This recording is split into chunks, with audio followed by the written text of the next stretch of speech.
He was the man Hollywood cast to say nothing and mean everything. The face that could end an argument just by turning toward the camera. For 30 years, Charles Bronson built a career out of silence, playing men who didn't need words to be understood. But away from the cameras, in the last years of his life, Bronson finally let people see what he had spent a lifetime guarding.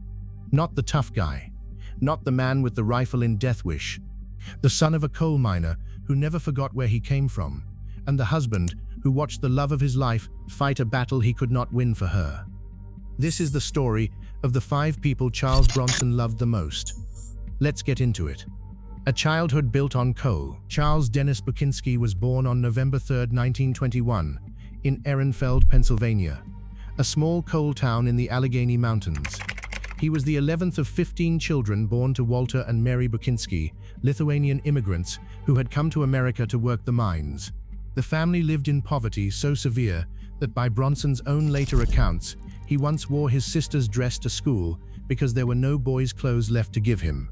His father died when Bronson was still a teenager, and by 15, he was working alongside his older brothers in the coal mines himself, earning roughly $1 a day for back-breaking labor beneath the Pennsylvania hills. It was a childhood defined by hunger, hard labor, and family. Of all 15 Bukinski children, it was his mother, Mary, who Bronson credited for holding the family together through those years.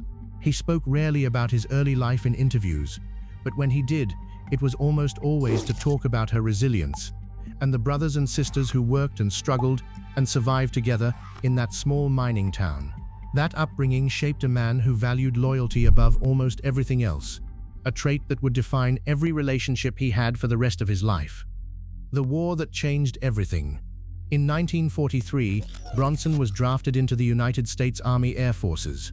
He served as a tail gunner aboard a B-29 Superfortress in the Pacific Theater, flying combat missions against Japan in the final brutal stretch of the Second World War.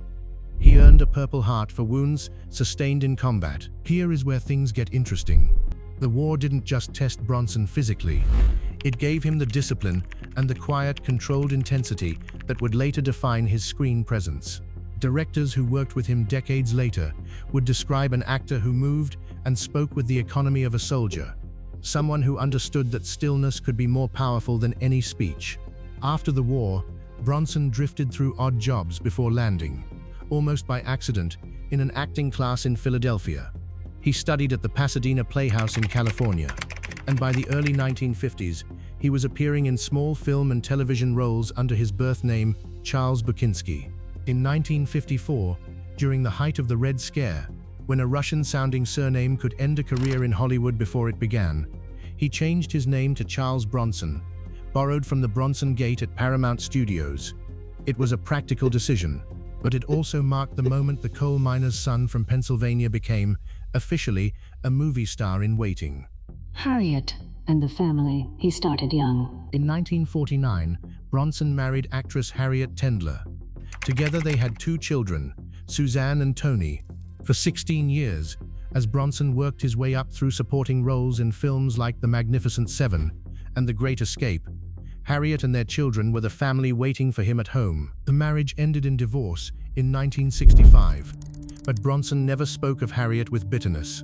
In the years that followed, as his career and his life changed dramatically, he made a point of staying present for Suzanne and Tony, the 2 children who had known him before any of the fame arrived. Those early years, difficult as they were, gave Bronson a grounding that people close to him said he carried for the rest of his life.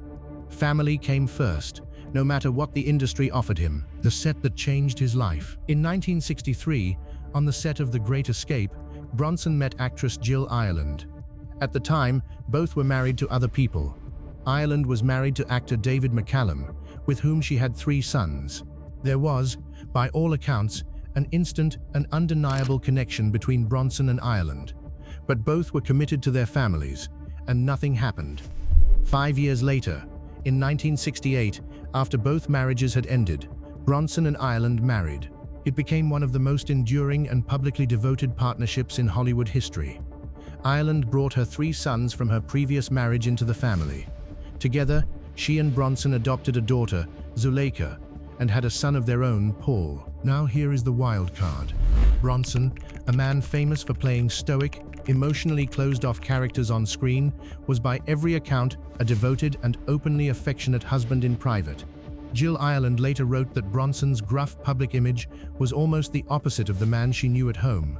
Someone who called her constantly when they were apart, and who insisted on being cast alongside her whenever possible so they would not have to be separated for work. They appeared together in more than a dozen films over the following 2 decades, a rarity for a leading man of Bronson's stature, and one that revealed exactly how unwilling he was to be away from her. The battle he could not fight for her. In 1984, Jill Ireland was diagnosed with breast cancer. She underwent a mastectomy and chemotherapy and became a public advocate for cancer awareness, writing candidly about her diagnosis and treatment in her memoir, Life Wish. Here is where the story turns genuinely painful. For 6 years, Bronson watched the woman he had built his entire private life around fight a disease that for the first time in his life, he could not protect her from with strength or silence or presence. Those closest to the couple described a man who was in those years unrecognizable from his on-screen persona, frightened, attentive, and utterly devoted to Ireland's care. Jill Ireland died on May 18, 1990, at the age of 54. Bronson rarely discussed her death publicly in the years that followed, but those who knew him said he never fully recovered from the loss, and that the quiet, guarded persona he had always carried on screen became, in his real life, permanently heavier after she was gone. A final chapter, and the family that remained. In 1998, 8 years after Jill Ireland's death, Bronson married Kim Weeks, a former paralegal who had worked for his attorney. It was a quieter, more private union than his marriage to Ireland had been, largely out of the public eye, as Bronson had by then mostly stepped back from acting. Throughout his final years, Bronson's children, Suzanne and Tony from his first marriage, and the children he had raised with Jill Ireland, remained close to him. Friends and family described a man in his final decade who spoke less and less about his career and more about the people who had shaped his life. His mother in the Pennsylvania coal town, his brothers who worked those mines beside him, Harriet and the children from his first marriage, and Jill, always Jill, the woman who had spent 22 years married to a man the world thought was made of stone. Charles Bronson died on August 30, 2003, in Los Angeles, at the age of 81, after a long struggle with Alzheimer's disease and pneumonia. The world remembers Charles Bronson as the man with the coldest stare in Hollywood, the face on 100 posters for 100 violent films. But the 5 people who mattered most to him tell a different story entirely. A mother who held 15 children together through poverty, the brothers who worked the mines at his side, the first family that gave him roots, the woman he refused to be apart from, even when the cameras weren't rolling, and the children who remained, long after the fame had faded, the one thing he never stopped protecting. Let us know your thoughts in the comments section. And before you leave, don't forget to like this video and subscribe so you don't miss the next one.